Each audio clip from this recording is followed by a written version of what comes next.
జ్ఞాన విజ్ఞాన యోగం నుంచి భగవద్గీతలో కొన్ని విషయాలు చెప్పుకుందాం.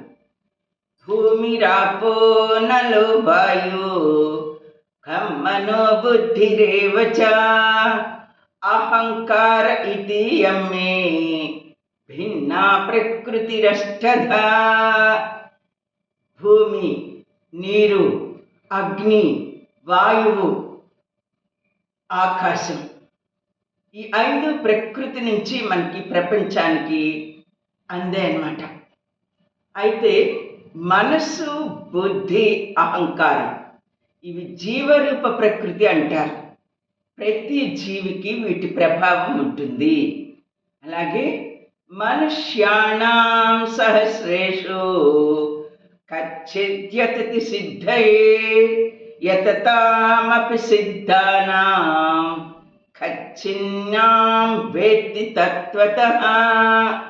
వేల కొద్దీ మనుషులలో ఎవరో ఒక్కరు మాత్రమే ఈ భగవద్గీతను చదివి నా గురించి అర్థం చేసుకుంటారని భగవానుడు చెప్తున్నారు.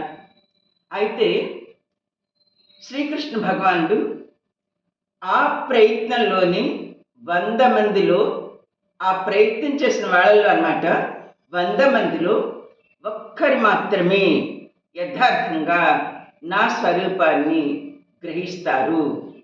ఇది జ్ఞాన విజ్ఞాన యోగంలో వచ్చింది. ఓం తత్సత్. ఇది శ్రీమద్ భగవద్గీతాసు ఉపనిషత్సు జ్ఞాన విజ్ఞాన యోగ.